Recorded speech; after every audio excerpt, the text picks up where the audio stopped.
हाँ, तो प्यारे बच्चों एक बार फिर से बहुत बहुत स्वागत है आप सभी का आपका अपना यूट्यूब चैनल मेजर टारगेट पर। तो प्यारे बच्चों आज की इस क्लास में हम लोग क्लास 10 के सामाजिक विज्ञान यानी कि सोशल साइंस का एक फाइनल मॉडल पेपर को पढ़ने वाले हैं। और ये मॉडल पेपर स्पेशली 2026 के लिए तैयार किया गया है। जितने भी विद्यार्थी 2026 में फाइनल मैट्रिक बोर्ड परीक्षा देने वाले तो इस मॉडल पेपर को अगर आप शुरू से लेकर आखिरी तक पढ़ लेते हैं, इस मॉडल पेपर में हम लोग 50 ऐसे एमबीबीए ऑब्जेक्टिव क्वेश्चंस को पढ़ने वाले हैं। ये सभी क्वेश्चंस जो है ना प्यारे बच्चों आपका एनसीईआरटी के न्यू पैटर्न पर आधारित है ना। तो प्यारे बच्चों संपूर्ण विद्यार्थी क्लास को शुरू से लेकर आखिरी तक जरूर कीजिएगा। जो विद्यार्थी अभी तक क्लास को लाइक वगैरह नहीं किए तो संपूर्ण विद्यार्थी फटाफट से क्लास को लाइक कर दीजिएगा। बाबू चैनल पर नए हैं तो चैनल को सब्सक्राइब करके बेल आइकन को प्रेस करके ऑल पर जरूर सेलेक्ट कर लीजिएगा। और जो भी विद्यार्थी अभी तक हमारे व्हाट्सएप ग्रुप में नहीं जुड़े तो फटाफट से मेरा व्हाट्सएप नंबर लीजिए। मेरा व्हाट्सएप नंबर है 6206 है 076569। इस नंबर को आप लोग सेव करके बोलेगा कि सर व्हाट्सएप ग्रुप में जोड़ दीजिए, तो हम जो है ना बाबू आपको व्हाट्सएप ग्रुप में जोड़ देंगे। क्लास को आप बिल्कुल शुरू से लेकर आखिरी तक जरूर कीजिएगा। एक एक क्वेश्चन का आंसर जो है ना आप हमें कमेंट सेक्शन में जाकर जरूर कमेंट कीजिएगा। तो प्यारे बच्चों देखिए आज का जो फर्स्ट प्रश्न है 2026 के बोर्ड एग्जाम के लिए बहुत इंपॉर्टेंट है बाबू। देखिएगा आपसे पूछा जा रहा है कि उपभोक्ता अधिकार दिवस जो है ना बाबू कब मनाया जाता है। देखिएगा उपभोक्ता अधिकार दिवस जो मनाया जाता है बाबू कब मनाए जाते हैं, 15 मार्च को मनाए जाते हैं। यानी कि यहाँ पे देख सकते हैं ऑप्शन नंबर बी इसका राइट आंसर हो जाएगा। आपके एग्जाम में एक प्रश्न भी पूछे जाते हैं कि भारत में उपभोक्ता संरक्षण अधिनियम कब लागू हुआ था, तो 1986 में लागू हुआ था बाबू। और आपके एग्जाम में एक और प्रश्न भी पूछ लिए जाते हैं कि उपभोक्ता द्वारा शिकायत करने के लिए आवेदक जो शुल्क लगता है ना फिर 10 रुपया लगता है, ठीक है। अब आइए बाबू देखते हैं यहाँ पे दूसरा नंबर प्रश्न ये कराया कि आपसे पूछा जा रहा है कि भारत में सहकारिता आंदोलन जो है ना ये प्रारंभ कब हुआ था, बताइए। भारत में सहकारिता जो आंदोलन प्रारंभ हुआ था बाबू कब हुआ था, 1904 में हुआ था। यहाँ पे ए वाला ऑप्शन जो है इसका राइट आंसर हो जाएगा आपके एग्जाम के लिए। ये प्रश्न बहुत महत्वपूर्ण है। और प्यारे बच्चों ये सहकारिता आंदोलन का क्या मुख्य उद्देश्य था, तो किसानों का आर्थिक सहायता देना था इसका उद्देश्य ना जी। अब चलिए प्यारे बच्चों देखते हैं यहाँ पे नेक्स्ट क्वेश्चन की तरफ बढ़ चलते हैं। प्यारे बच्चों देखिए यहाँ पे तीसरा नंबर प्रश्न क्या कराए कि यहाँ पे आपसे पूछा जा रहा है कि इनमें से किसे पिछड़ा राज्य कहा जाता है। प्यारे बच्चों बताइए कि किसे पिछड़ा राज्य कहा जाता है, बहुत इंपॉर्टेंट आपके एग्जाम के लिए। तो प्यारे बच्चों ये जो बिहार है ना, बिहार को पिछड़ा राज्य कहा जाता है ना जी। ऑप्शन नंबर सी इसका राइट आंसर हो जाएगा आपके एग्जाम के लिए, इंपॉर्टेंट है, आप इसे अच्छी तरीके से याद रखिएगा। और प्यारे बच्चों बीमारू राज्य में कौन कौन से राज्य आते हैं तो हम आपको बता देते हैं। प्यारे बच्चों मध्य प्रदेश आते हैं, उड़ीसा आते हैं, उत्तर प्रदेश आते हैं, बिहार आते हैं, ठीक है, राजस्थान भी आते हैं ना जी, आपको ये पता होना चाहिए। और बिहार राज्य की प्रति व्यक्ति आय जो है जो सबसे कम है। प्यारे बच्चों देखिए यहाँ पे चौथा नंबर प्रश्न जो कि आगामी एग्जाम के लिए बहुत इंपॉर्टेंट है। यहाँ पे देखिएगा क्या कराए कि सरकार का कौन सा प्रकार जो है ना सबसे अच्छा माना जाता है। प्यारे बच्चों बताइए कि सरकार का कौन सा प्रकार सर्वश्रेष्ठ माना जाता है, सबसे अच्छा माना जाता है। तो ये जो लोकतंत्र प्रकार है ना प्यारे बच्चों, ये लोकतंत्र सरकार का सबसे अच्छा माना जाता है ना जी। अब इसे अच्छी तरीके से याद रखिएगा। और लोकतंत्र में शक्ति किसके हाथों में होती है प्यारे बच्चों, तो जनता के ना हाथों में होती है प्यारे बच्चों, आपको तो ये पता होगा। और ये जो लोकतंत्र की जो सफलता निर्भर करती है ना प्यारे बच्चों, किस पर निर्भर करती है, तो नागरिकों की सहभागिता पर निर्भर करती है, आपको ये भी पता होगा ना। अब आइए बाबू देखते हैं यहाँ पे नेक्स्ट क्वेश्चन की तरफ बढ़ चलते हैं। देखिएगा बाबू अगला प्रश्न है काफ़ी महत्वपूर्ण। यहाँ पे देखिएगा कि भूपटल के नीचे का भू स्थान जहाँ पे क्या होता है बाबू, भूकंप का जन्म होता है, तो उसको हम लोग क्या कहेंगे, काफ़ी महत्वपूर्ण है प्यारे बच्चों, तो उसको हम लोग अभी केंद्र कहेंगे ना जी। ऑप्शन नंबर बी इसका राइट आंसर हो जाएगा। और ये प्रश्न आपके एग्जाम के लिए बहुत इंपॉर्टेंट है, अब इसे अच्छी तरीके से याद रखिएगा। और ये जो भूकंप की जो तीव्रता होती है ना प्यारे बच्चों, भूकंप की तीव्रता हम लोग किसके द्वारा मापते हैं, तो रिएक्टर स्केल के द्वारा इसको मापा जाता है ना जी। अब इसे अच्छी तरीके से याद रखिए, आपके एग्जाम के लिए इंपॉर्टेंट है। अब बाबू देखिए यहाँ पे अगला प्रश्न क्या कराए कि आपको बताना है ये जो विश्व व्यापार पर्यावरण दिवस मनाया जाता है, सॉरी विश्व पर्यावरण दिवस जो है ना कब मनाया जाता है बाबू बताइए। विश्व पर्यावरण दिवस जो मनाए जाते हैं ना प्यारे बच्चों 5 जून को मनाए जाते हैं। यानी कि यहाँ पे ए वाला ऑप्शन जो है ना इसका राइट आंसर हो जाएगा। और ये प्रश्न जो है ना आपके एग्जाम के लिए बहुत इंपॉर्टेंट है, ठीक है। चलिए प्यारे बच्चों आप एक एक क्वेश्चन को अच्छी तरीके से याद करते हुए जाना है ना। अब आइए प्यारे बच्चों देखते हैं यहाँ पे नेक्स्ट क्वेश्चन की तरफ बढ़ चलते हैं। देखिएगा यहाँ पे 7वां नंबर प्रश्न है। यहाँ पे आपसे पूछा जा रहा है कि सत्ता में भागीदारी की सर्वोत्तम प्रणाली कहाँ मतलब कहाँ पे विकसित की गई है। प्यारे बच्चों बताइए, काफ़ी इंपॉर्टेंट है। तो सत्ता में भागीदारी की जो सर्वोत्तम प्रणाली है ना बेल्जियम में विकसित की गई है ना जी। यहाँ पे देख सकते हैं या फिर श्रीलंका होगा प्यारे बच्चों, बताइए तो इसका आंसर क्या लगता है, तो इसका करेक्ट आंसर हो जाएगा प्यारे बच्चों श्रीलंका ना। चलिए पर बच्चों देखते हैं यहाँ पे नेक्स्ट क्वेश्चन, देखिएगा काफ़ी इंपॉर्टेंट है, आपको बताना है ये जो ताड़ी विरोधी आंदोलन है ना निम्न में से किस प्रांत से शुरू किया गया, यानी कि किस राज्य से शुरू किया गया था पर बच्चों ताड़ी विरोधी आंदोलन, तो आपको पता ना होगा जी। ये जो शुरू किया गया था आंध्र प्रदेश राज्य से शुरू किया गया था। यहाँ पे देख सकते हैं ऑप्शन नंबर सी जो है इसका राइट आंसर हो जाएगा। और चिपको आंदोलन किससे संबंधित है प्यारे बच्चों? आपके एग्जाम में प्रश्न पूछे आते हैं जो चिपको आंदोलन है ये किससे संबंधित है? तो ये पेड़ बचाने से संबंधित है। आप इसे अच्छी तरीके से याद रखिए, आपके एग्जाम के इंपॉर्टेंट है। और प्यारे बच्चों आपको तो ये भी पता होगा बिहार में जो शराब विरोधी आंदोलन है बिहार में किसने आरंभ किया था? तो नीतीश कुमार जी ने आरंभ किया था। शायद ये प्रश्न आपके एग्जाम में पूछे जा सकते हैं। अब आइए पर जो देखते हैं यहाँ पे नेक्स्ट क्वेश्चन क्या कराएगी। यहाँ पे आपको बताना है कि भारत में वित्तीय वर्ष कहा जाता है। प्यारे बच्चों आपको तो पता होगा भारत में जो वित्तीय वर्ष शुरू होता है ना प्यारे बच्चों, साल के 1 अप्रैल से शुरू होता है और अगले साल 31 मार्च तक ये चलती है वित्तीय वर्ष। यहाँ पे देख सकते हैं ऑप्शन नंबर सी इसका राइट आंसर हो जाएगा। आपके एग्जाम के लिए प्रश्न बहुत इंपॉर्टेंट है। और प्यारे बच्चों आपके एग्जाम में एगो प्रश्न भी पूछे आते हैं कि भारत की वित्तीय राजधानी किसे कहा जाता है, कौन सा शहर है? तो भारत का जो वित्तीय यानी कि फाइनेंशियल कैपिटल है ना बाबू, मुंबई शहर को कहा जाता है ना जी। इसको अच्छी तरीके से याद रखिए, आपके एग्जाम के लिए इंपॉर्टेंट है। अब देखिए जो जो क्वेश्चंस पूछे जाएंगे ना वही प्रश्न यहाँ पे हम आपसे मतलब आपके लिए लेके आए हुए, इसलिए क्लास को बिल्कुल शुरू से लेकर आखिरी तक निश्चित होकर जरूर कीजिएगा बाबू। देखिए यहाँ पे अगला प्रश्न आपसे पूछा जा रहा है, देखिएगा क्या कराए कि लोकतंत्र में चुनाव में भाग लेने और अपने प्रतिनिधियों को चुनने का अधिकार किसको है प्यारे बच्चों? बताइए, काफ़ी महत्वपूर्ण है आपके बोर्ड एग्जाम के लिए। तो लोकतंत्र में चुनाव में भाग लेने और अपने प्रतिनिधियों को चुनने का जो अधिकार है ना वो जनता को ना है जी। यहाँ पे देख सकते हो ऑप्शन नंबर बी इसका राइट आंसर हो जाएगा। प्यारे बच्चों आपको तो ये भी मालूम होगा कि भारत में मतदाता की न्यूनतम आयु कितना है प्यारे बच्चों? 18 वर्ष है ना जी। कितने वर्ष है? 18 वर्ष है। और लोकतंत्र में आपके एग्जाम में एगो प्रश्न तो ये भी पूछे जा सकते हैं कि लोकतंत्र में सबसे बड़ा पर्व का मतलब क्या कहा जाता है पर्व को? तो चुनाव कहा जाता है ना जी। अब आइए प्यारे बच्चों देखते हैं यहाँ पे नेक्स्ट क्वेश्चन, देखिएगा क्या कराए कि भारतीय लोकतंत्र के कितने अंग? प्यारे बच्चों बताइए भारतीय लोकतंत्र के कितने अंग है? तो भारतीय लोकतंत्र के जो है प्यारे बच्चों 3 अंग है ना जी। यहाँ पे आपको पता होगा तो भारतीय अंग के ये 3 अंग कौन कौन से होंगे? विधायिका होता है, कार्यपालिका होता है, फिर जो न्यायपालिका होता है ना। विधायिका, कार्यपालिका, न्यायपालिका होते हैं। आप इसे अच्छी तरीके से याद रखिए, आपके एग्जाम के लिए इंपॉर्टेंट है। अब आइए प्यारे बच्चों देखते हैं यहाँ पे नेक्स्ट क्वेश्चन काफ़ी इंपॉर्टेंट है। प्यारे बच्चों यहाँ पे आपको बताना है कि भारत में संघ एवं राज्यों के बीच अधिकारों का विभाजन जो है ना कितनी सूचियों में हुआ है? प्यारे बच्चों बताइए यहाँ पे जो संघ और राज्यों के बीच अधिकारों का जो विभाजन हुआ है वह कितनी सूचियों में हुआ है प्यारे बच्चों? ये 3 सूचियों में ना हुआ है जी। संघीय सूची, राज्य सूची, यहाँ पे देख सकते हैं संघीय सूची, राज्य सूची और ये समवर्ती सूची, यानी कि ये 3 सूचियों में इसका विभाजन हुआ है। यहाँ पे ऑप्शन नंबर सी जो है फिर ऑप्शन नंबर सी इस करेक्ट आंसर हो जाएगा। आप इसे अच्छी तरीके से याद रखिए, आपके एग्जाम के लिए इंपॉर्टेंट है।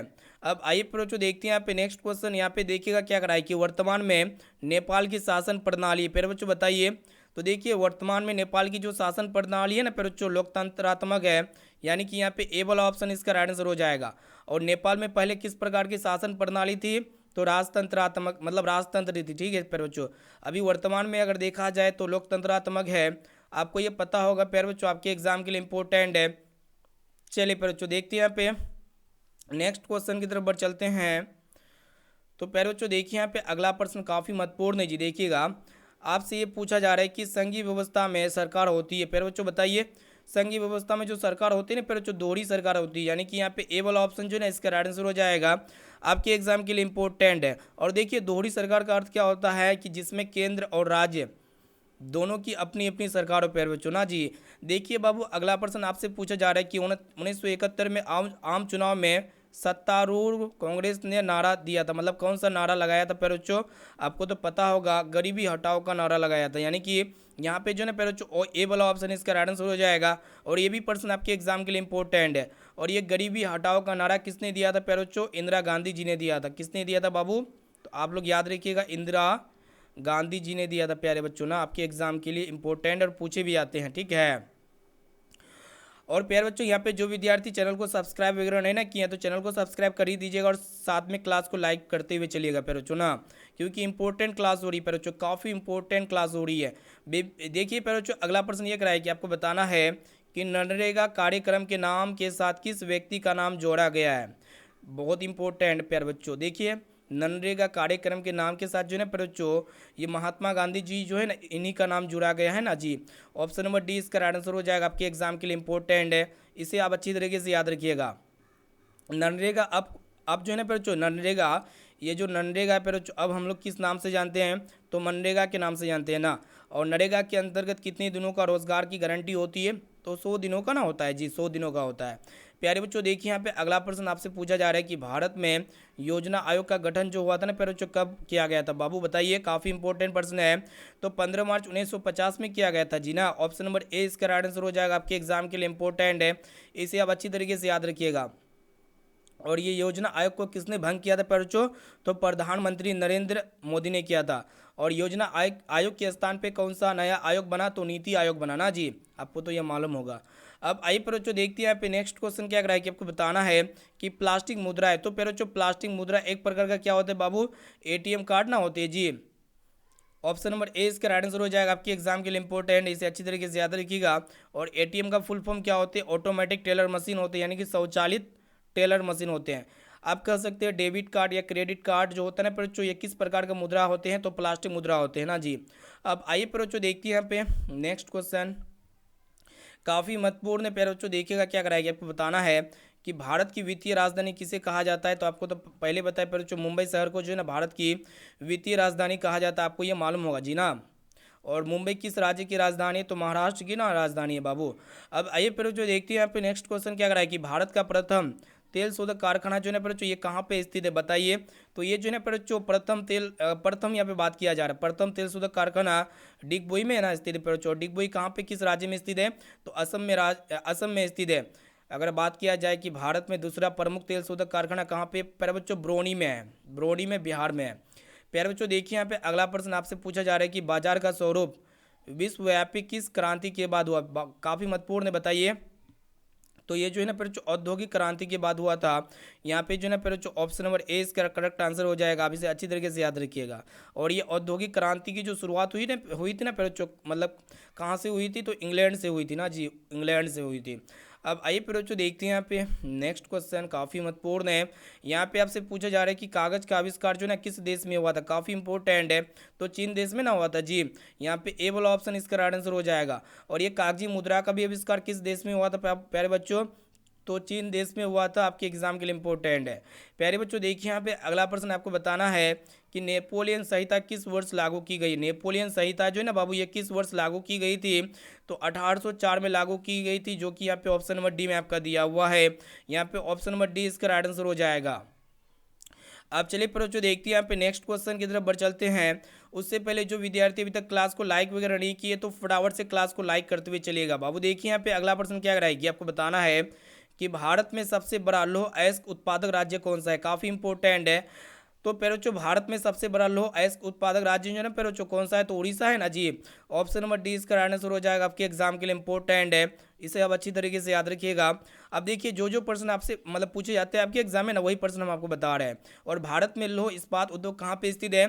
तो जमशेदपुर में स्थित है पेरोचो, टाटा स्टील जो कंपनी है। देखिए पेरोचो अगला प्रश्न क्या कराए कि आपको बताना है कि कपास उत्पादन के लिए उपयुक्त मिट्टी कौन सी होती है? तो काली मिट्टी ना होती है जी।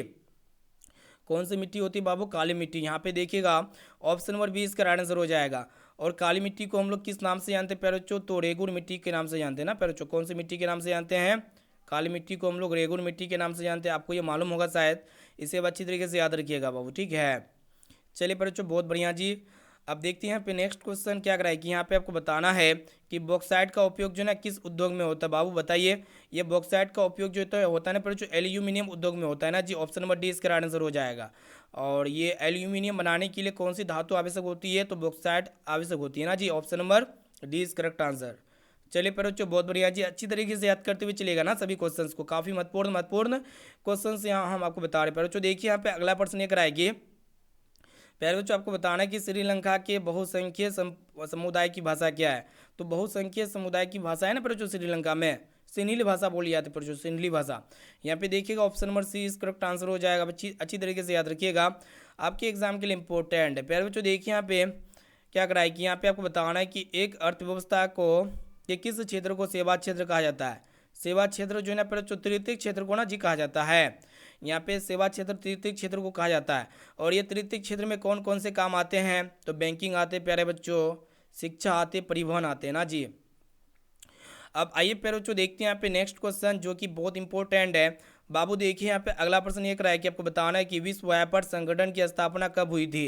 तो विश्व व्यापार संगठन की जो स्थापना हुई थी ना प्यारे बच्चों 1995 में हुई थी। ऑप्शन नंबर सी इसका राइट आंसर हो जाएगा। और ये विश्व व्यापार संगठन का मुख्यालय कहाँ पे है बाबू, तो जेनेवा में, यानी कि स्विट्जरलैंड में जेनेवा में, ठीक है। देखते हैं यहाँ पे नेक्स्ट क्वेश्चन क्या कराया कि यहाँ पे आपको बताना है कि सबसे पहले भूमिगत रेल जो है ना बच्चों कब बनी थी। तो सबसे पहले जो भूमिगत रेल बनी थी 1963 में बनी थी। यहाँ पे देख सकते हो ऑप्शन नंबर ए इसका राइट आंसर हो जाएगा। पहली भूमिगत रेल कहाँ पे शुरू हुई थी बच्चों, लंदन में ना, ठीक है। और अगर बात किया जाए भारत में, तो भारत में सबसे पहले भूमिगत रेल कहाँ पे चली थी प्यारे बच्चों, कलकत्ता में चली थी। मेट्रो यहाँ पे भूमि के अंदर, ठीक है। प्यारे बच्चों देखिए यहाँ पे अगला प्रश्न आपसे पूछा जा रहा है कि गिरमिटिया मजदूर किसे कहा जाता है। प्यारे बच्चों बताइए। तो गिरमिटिया मजदूर जो ना ये अनुबंधित मजदूर को कहा जाता है ना जी। यहाँ पे ए वाला ऑप्शन इसका राइट आंसर हो जाएगा, आपके एग्जाम के लिए इंपॉर्टेंट है। अब आइए पर बच्चों देखते हैं यहाँ पे नेक्स्ट क्वेश्चन क्या कराएगी। आपको बताना है कि मुद्रण तकनीक का विकास सर्वप्रथम कहाँ पे हुआ था। काफ़ी इंपॉर्टेंट है। तो प्यारे बच्चों ये जो मुद्रण तकनीक का जो विकास हुआ था ना प्यारे बच्चों, कहाँ पे हुआ था, तो चीन में ना हुआ था जी। यहाँ पे देख सकते हो ऑप्शन नंबर बी इसका राइट आंसर हो जाएगा, आपके एग्जाम के लिए काफ़ी इंपॉर्टेंट है, ठीक है प्यारे बच्चों। देखते हैं यहाँ पे नेक्स्ट क्वेश्चन यहाँ पे आपसे पूछा जा रहा है। देखिएगा कि अल हिलाल का संपादन ने किया, यानी कि किसने किया। तो ये अल हिलाल का जो संपादन किया था ना प्यारे बच्चों, मौलाना आज़ाद ने किया था। यहाँ पे देखिएगा और ए वाला ऑप्शन जो है ना इसका राइट आंसर हो जाएगा, आपके एग्जाम के लिए इंपॉर्टेंट है। अब आइए पर बच्चों देखते हैं यहाँ पे नेक्स्ट क्वेश्चन की तरफ बढ़ चलते हैं। प्यारे बच्चों देखिए यहाँ पे अगला प्रश्न काफ़ी महत्वपूर्ण है। यहाँ पे देखिएगा क्या कराएगी, कि आपको बताना है कि रूस में बोल्शेविक क्रांति का नेतृत्व किसने किया था। काफ़ी इंपॉर्टेंट है। तो प्यारे बच्चों लेनिन ने ना किया था जी। ऑप्शन नंबर सी इसका राइट आंसर हो जाएगा, आपके एग्जाम के लिए इंपॉर्टेंट है। और ये बोल्शेविक क्रांति किस वर्ष शुरू हुई थी प्यारे बच्चों, तो नवंबर के महीने 1917 में हुई थी ना। ये डाटा आपको पता होना चाहिए, ठीक है जी। देखते हैं यहाँ पे नेक्स्ट क्वेश्चन आपसे पूछा जा रहा है कि सूचना के अधिकार संबंधी कानून जो है पर जो कब बना था बताइए। तो संपूर्ण विद्यार्थियों को पता हुआ 2005 में बना था। ऑप्शन नंबर बी इसका आंसर हो जाएगा, ठीक है जी। चलिए पर और सूचना के अधिकार की शुरुआत जो है ना पर जो भारत में कहाँ पे हुई थी सबसे पहले, तो राजस्थान राज्य में हुई थी। कहाँ पे हुई थी प्यारे बच्चों, राजस्थान राज्य में ना हुई थी जी। देखते हैं यहाँ पे नेक्स्ट क्वेश्चन यहाँ पे आपसे पूछा जा रहा है कि निम्न में, यहाँ पे देखिएगा कि निम्नलिखित खनिजों में कोडरमा जो है बच्चों, ये कोडरमा किससे संबंधित है बताइए बच्चों। ये कोडरमा जो है बच्चों अभ्रक से संबंधित है। यहाँ पे जो है बच्चों ऑप्शन नंबर बी इसका राइट आंसर हो जाएगा, आपके एग्जाम के लिए इंपॉर्टेंट है। और ये कोडरमा किस राज्य में स्थित है, तो झारखंड राज्य में स्थित है। आपको ये पता होना चाहिए, ठीक है। अब आइए बच्चों देखते हैं यहाँ पे नेक्स्ट क्वेश्चन की तरफ बढ़ चलते हैं। प्यारे बच्चों यहाँ पे आपसे पूछा जा रहा है कि निम्नलिखित में कौन जो है ना राष्ट्रीय दल नहीं है। तो प्यारे बच्चों अगर यहाँ पे बात किया जाए, ये जो लोक जनशक्ति पार्टी है ना ये राष्ट्रीय दल नहीं है, ठीक है जी। और राष्ट्रीय दल ये नहीं है। और प्यारे बच्चों इसको अच्छी तरीके से याद रखिएगा, आपके एग्जाम के लिए तो इम्पोर्टेंट है ये है। और ये जो राष्ट्रीय पार्टी है ना प्यारे बच्चों, राष्ट्रीय पार्टी की मान्यता कौन देता है, तो निर्वाचन आयोग देता है ना जी। और भारतीय जनता पार्टी की स्थापना कब हुई थी, आपके एग्जाम में पूछा जाता है कि भारतीय जनता पार्टी जो है ना प्यारे बच्चों इसकी जो स्थापना हुई थी 1980 में हुई थी, ठीक है जी। देखिए प्यारे बच्चों अगला प्रश्न आपसे पूछा जा रहा है कि भारत में जो है ना किस तरह के लोकतंत्र की व्यवस्था की गई है। प्यारे बच्चों आपको तो पता होगा भारत में जो है ना प्रत्यक्ष या फिर अप्रत्यक्ष, तो बाबू बताइए तो भारत में किस प्रकार की लोकतंत्र की व्यवस्था की गई है। काफ़ी इंपॉर्टेंट है। अप्रत्यक्ष हो जाएगा बाबू, यहाँ पे ऑप्शन नंबर बी जो है ना इसका करेक्ट आंसर हो जाएगा। अब इसे अच्छी तरीके से याद रखिएगा। प्यारे बच्चों देखते हैं यहाँ पे अगला प्रश्न जो कि आपकी स्क्रीन पे शो हो रहा होगा। यहाँ पे आपसे पूछा जा रहा है कि गठबंधन की सरकार की पकड़ प्रशासन पर क्या होती है प्यारे बच्चों, ढीली ना होती है जी। यहाँ पे देखिएगा ऑप्शन नंबर बी इसका आंसर हो जाएगा, आपके एग्जाम के लिए काफ़ी इंपॉर्टेंट। प्यारे बच्चों यहाँ पे देखिएगा कि गठबंधन की सरकार बनाने की संभावना जो है ना किस प्रकार की दलीय व्यवस्था में होती है। तो प्यारे बच्चों बहुदलीय व्यवस्था में होती है जी। ऑप्शन नंबर सी इसका राइट आंसर हो जाएगा, आपके एग्जाम के लिए ये भी प्रश्न काफ़ी इंपॉर्टेंट है। और लास्ट में आपको ये भी बताएंगे प्यारे बच्चों ऑनलाइन टेस्ट कैसे दे सकते हैं। प्यारे बच्चों यहाँ पे देखिएगा कि भारत में 1977 में हुई आम चुनाव में किस पार्टी को बहुमत मिला था। काफ़ी इंपॉर्टेंट है। तो भारतीय जनता पार्टी को ना बहुमत मिला था जी। यहाँ पे देख सकते हैं ऑप्शन नंबर बी इसका आंसर हो जाएगा। ऑप्शन नंबर बी इस करेक्ट आंसर, ठीक है। इसको अच्छी तरीके से याद रखिए, आपके एग्जाम में पूछे जाएंगे।